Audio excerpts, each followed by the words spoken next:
We all remember settling in front of the television, eager for a night of spine-chilling horror. The anticipation, the flicker of the screen, the shadows dancing across the walls. There's an intimacy to horror made for TV that no cinematic spectacle can replicate. Yet, behind the static and carefully timed commercial breaks lies a hidden truth. Some stories were too unsettling, too controversial, or too frightening to ever be seen again. They aired once, and then, as if swallowed by the ether, they vanished. What makes a film worthy of such swift erasure?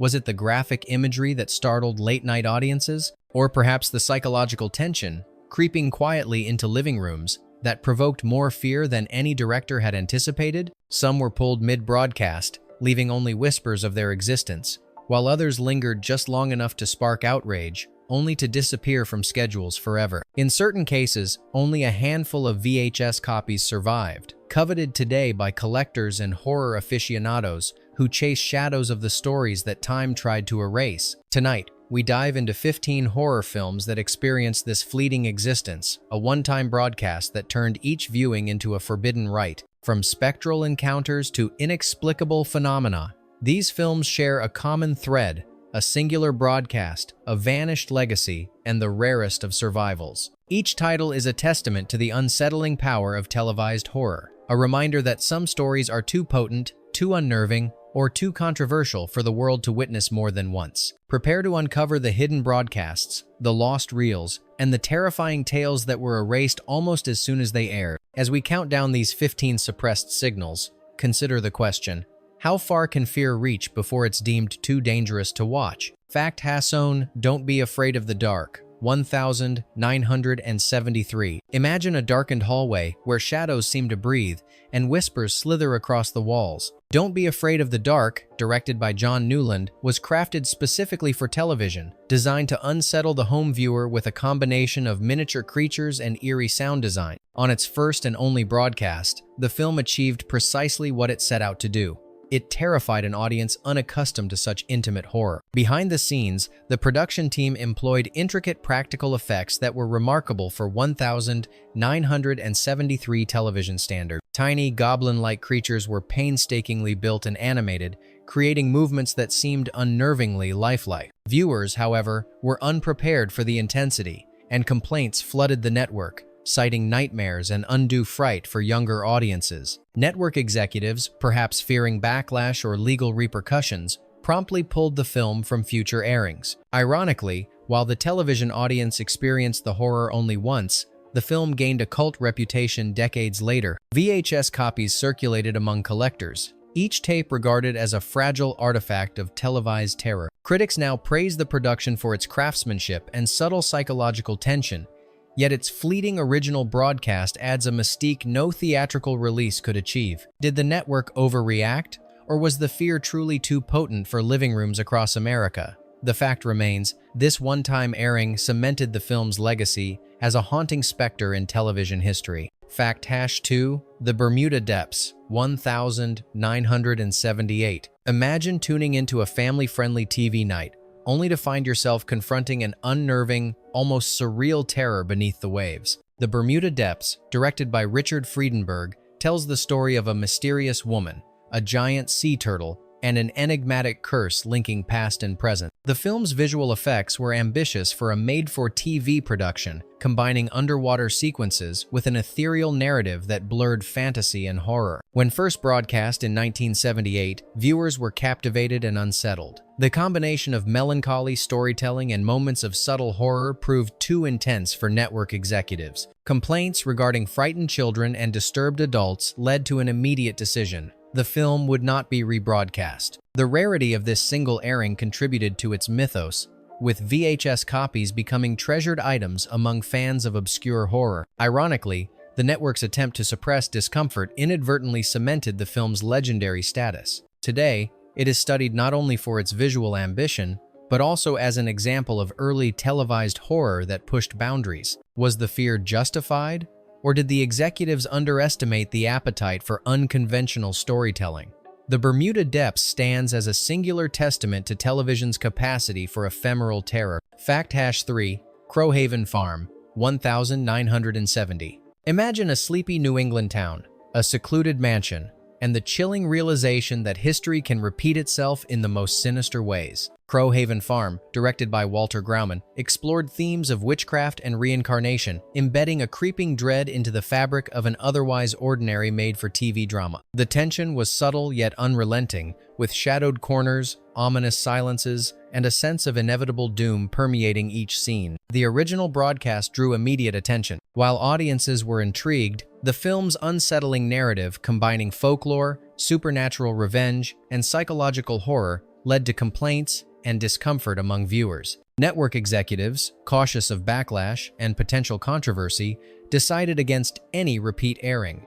Only a handful of VHS copies survived, cementing its status as a rare relic of televised horror. Ironically, the very elements that provoked fear, the meticulous tension, the eerie score, the deliberate pacing, have since become celebrated. Crowhaven Farm's ephemeral broadcast created a scarcity that intensified its reputation, making the surviving tapes highly sought after. Could the network have underestimated viewers' tolerance for atmospheric horror, or was prudence the only safe choice? Regardless, its single showing left an indelible mark on the annals of TV horror. Fact-4. Dark Night of the Scarecrow, 1981. Imagine the eerie stillness of a rural town as a scarecrow becomes the harbinger of vengeance. Dark Night of the Scarecrow, directed by Frank DeFelida, combined a slow-burning narrative with haunting visuals, presenting a story of justice from beyond the grave. The film's tension relied not on gore but on psychological dread, proving that terror could emerge from the simplest of symbols. On its first broadcast, the unnerving imagery and somber themes struck viewers with an unexpected intensity. Complaints poured in from parents alarmed by the stark contrast between the seemingly innocent rural setting and the film's unsettling undercurrents. Within days, network executives decided never to air it again. Only a limited number of VHS copies survived, making the film a coveted artifact for horror enthusiasts. Ironically, The Scarecrow's quiet menace has endured far longer than the broadcast itself. Its suppressed airing created a mystique, and modern critics praise the film's ability to evoke suspense without relying on overt spectacle. Did the network's caution protect audiences or inadvertently create a legend? Dark Night of the Scarecrow remains a chilling example of fear fleetingly broadcast and eternally remembered. Fact-5. A Cold Night's Death, 1973. Imagine a research station blanketed by icy isolation, a team unraveling mysterious deaths with no one to help. A Cold Night's Death, directed by Gerald Friedman, fused scientific suspense with horror, creating an atmosphere of claustrophobia and paranoia. The tension escalated slowly, making the ordinary environments and stark white landscapes feel oppressive and threatening. When first aired, viewers reported an unsettling intensity, particularly during the moments of isolation and inexplicable occurrences. Network executives, fearing public outcry over the psychological strain, pulled the film from future broadcasts. Today, the surviving VHS copies are rare, and the story has gained a reputation among collectors as a haunting glimpse into early made-for-TV horror. Ironically, the very qualities that scared audiences, slow-burn suspense, realistic performances, and bleak settings are the same reasons it is now appreciated as a subtle masterpiece. Was the reaction of the network justified, or did they misjudge the sophistication of the audience?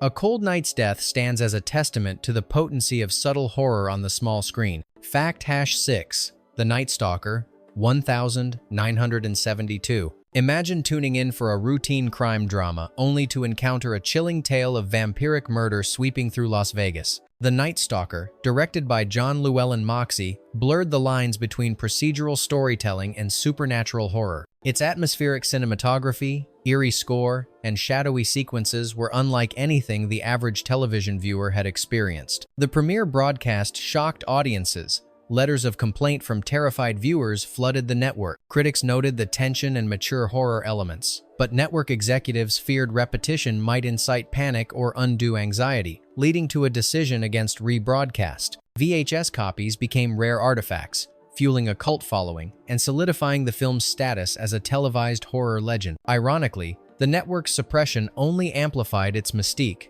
Scholars and enthusiasts praise its narrative craft, psychological layering, and effective use of suspense. Was the reaction a necessary safeguard, or did the network underestimate viewers' appetite for sophisticated horror? The Night Stalker exemplifies how fleeting exposure can cement a work as both terrifying and timeless. Fact #7. It's a nightmare. 1974. Imagine an ordinary suburban street where seemingly mundane routines are infiltrated by an unseen terror. It's a Nightmare, a made-for-TV horror directed by Ted Post, explored the fragile line between reality and nightmare. Its narrative twisted everyday events into sequences of escalating dread, crafting fear from the ordinary rather than relying on overt spectacle. When first broadcast, audiences reported intense unease, describing lingering nightmares and discomfort long after the credits rolled. Network executives, wary of negative reactions and potential liability, decided against rebroadcasting.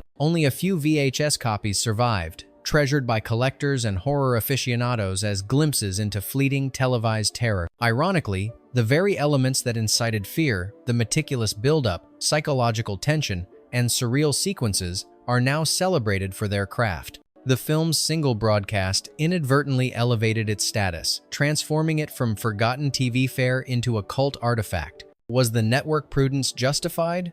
Or did it underestimate viewers' fascination with sophisticated, cerebral horror? It's a Nightmare remains an example of fear, both ephemeral and enduring. Fact #8. Salem's Lot, 1979. TV miniseries, selected segments. Imagine a small town steeped in history, where darkness creeps unnoticed through every street. Certain segments of Salem's Lot, adapted for television from Stephen King's novel, were so unsettling that they prompted complaints from households nationwide. Though the miniseries initially aired in full, several nighttime rerun segments were censored or never rebroadcast, effectively creating a fleeting exposure for the most harrowing scenes. The eerie depiction of vampiric terror, combined with the intimacy of home viewing, provoked unexpected anxiety among late-night audiences. Network executives, responding to both parental concern and viewer feedback, pulled the most disturbing scenes from future airing. VHS versions containing the full footage became rare collector's items,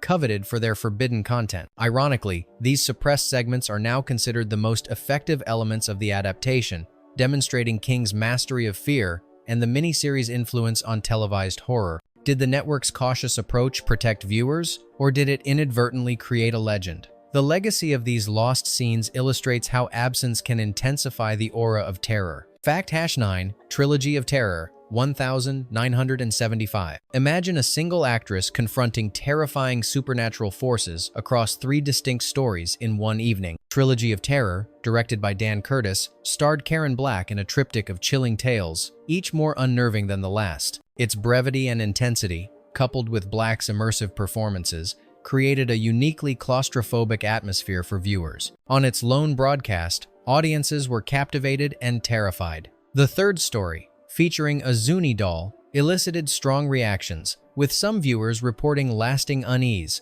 Network executives, wary of repeating such a visceral experience, opted against rebroadcasting the film for several years. Consequently, only a limited number of VHS copies circulated, now considered prized artifacts by collectors of obscure horror. Ironically, the film's fleeting presence increased its reputation, emphasizing how a single broadcast could generate lasting fear and fascination. Was the suppression a necessary act of caution, or did it inadvertently ensure the film's enduring legacy?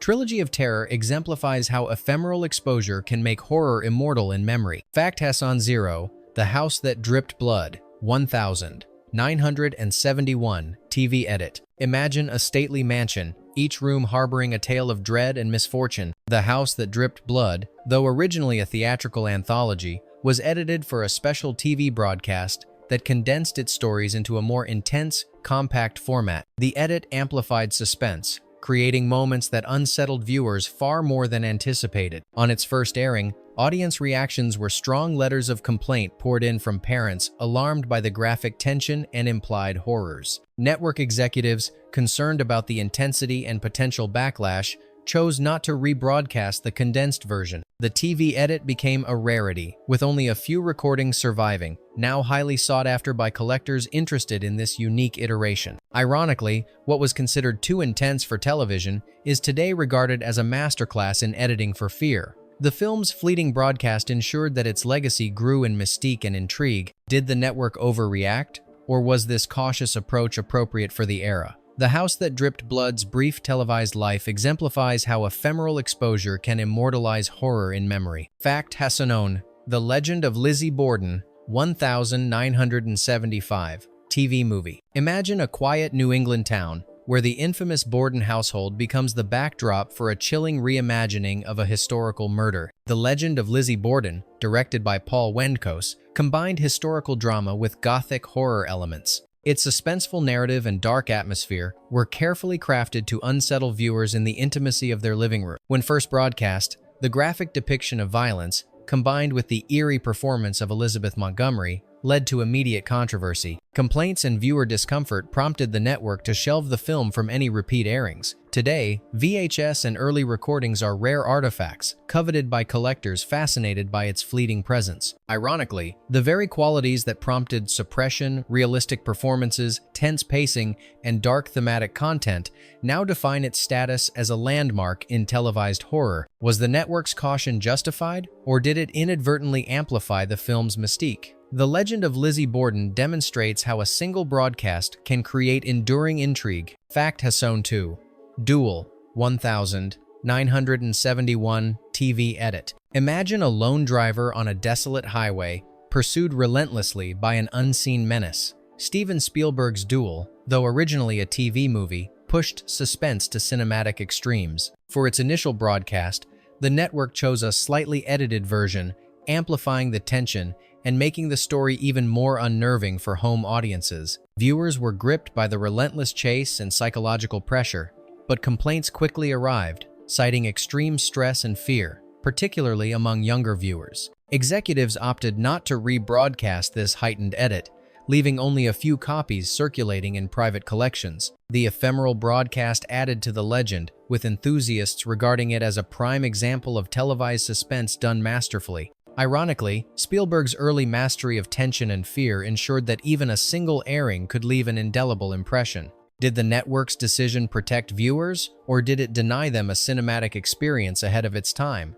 Duel remains a case study in how fleeting exposure can turn television horror into an enduring legend. Fact Hasson 3. The Night of the Meek, 1971 TV special. Imagine a quiet Christmas Eve, where an otherwise cheerful broadcast is infiltrated by an unsettling sense of dread. The Night of the Meek, a made-for-TV special directed by Robert Butler, subverted holiday warmth with eerie atmospheres and moments of psychological unease. Its surreal undertones and subtle horror caught audiences off guard. When first aired, viewers reported discomfort and confusion, noting that the combination of melancholy, suspense, and slightly grotesque imagery was unexpected for a holiday program. The network, wary of audience backlash, decided against any repeat broadcast. Only a handful of recordings remain, circulating quietly among collectors and historians fascinated by this anomaly. Ironically, the very elements deemed too unsettling subverted expectations, tonal ambiguity, and unsettling imagery now contribute to its cult status. Could the network have underestimated the sophistication of viewers' reactions, or was caution the only responsible choice? The Night of the Meek exemplifies how fleeting exposure can magnify the impact of televised horror. Fact Hasson 4. The House That Would Not Die, 1970. Imagine a colonial mansion steeped in tragedy, its walls echoing secrets long buried. The House That Would Not Die, directed by John Llewellyn Moxey, presented a haunting tale of spirits trapped between worlds. The production's emphasis on atmosphere over spectacle intensified the psychological terror, making the home viewing experience deeply unsettling. On its initial broadcast, audience reaction was intense, with reports of unease and lingering fear, particularly among younger viewers. Network executives, concerned by complaints and the film's unnerving tone, opted not to rebroadcast the feature. The rarity of surviving VHS copies enhanced its reputation, establishing it as one of the most mysterious televised horrors of the era. Ironically, the film's fleeting exposure contributed to its enduring legend, illustrating how ephemeral broadcasts can amplify the power of subtle horror. Was the network's decision a prudential act of protection, or did it inadvertently elevate the film's mystique? The House That Would Not Die remains a study in how atmosphere and suggestion can haunt far beyond a single viewing. Fact Hasson 5. Dead of Night, 1972 TV adaptation. Imagine a stormy night, shadows dancing across the walls, and a narrative that blurs the line between dream and reality. The 1972 TV adaptation of Dead of Night, directed by Dan Curtis, condensed multiple stories of supernatural terror into a single broadcast. Its focus on psychological horror rather than overt shock made the suspense more intimate and unexpectedly unnerving for the television audience. The premiere broadcast provoked strong reactions. Viewers were unsettled by its ambiguous storytelling and creeping dread. Complaints to the network led to a decision to suppress subsequent airings, and only a few recordings survived. These copies are now considered rare treasures, giving modern audiences a glimpse into a once-vanished televised horror experience. Ironically, the network's suppression cemented the film's legacy, proving that even a single fleeting exposure can create enduring fear and fascination. Was the reaction overcautious, or did the broadcast truly exceed acceptable limits for home viewers? Dead of Night illustrates how a one-time airing can immortalize horror. Bonus fact: The Night Strangler, 1973 TV movie. Imagine a darkened city where an unseen killer prowls the streets, targeting victims with chilling precision. The Night Strangler, a made-for-TV follow-up to The Night Stalker, escalated the suspense and terror with inventive storytelling and psychological intensity that far exceeded typical television standards. Its moody cinematography, shadowed alleys, and tense pacing created a palpable sense of dread, leaving viewers gripping the edges of their seats. On its sole broadcast, audiences were simultaneously fascinated and unsettled. Reports of anxiety, disturbed sleep, and sheer fright reached network executives, who, wary of public backlash, chose to limit its exposure. Unlike other televised horrors, The Night Strangler was never rebroadcast in its entirety, and only a few recordings survived, treasured today by collectors and enthusiasts who recognize the film's fleeting brilliance. Ironically, the suppression itself amplified the film's mystique. By vanishing from screens almost as soon as it aired, The Night Strangler became a legendary artifact of ephemeral horror, a reminder that the most haunting experiences are sometimes the ones that slip through our fingers. Was the network protecting viewers, or inadvertently creating a legend? Its rare survival stands as a testament to the enduring power of well-crafted suspense and the curious allure of what is lost to time. Which of these vanished broadcasts unsettled you the most? Were these films truly too frightening for television audiences, or did network executives overestimate the fear they would provoke? Perhaps the brief glimpses we were allowed are what make these stories so enduring, turning fleeting exposure into lasting fascination. Share your thoughts. Which of these suppressed signals would you risk watching again if given the chance? The mysteries linger, and the question remains, how far can fear travel before it is deemed too dangerous to witness?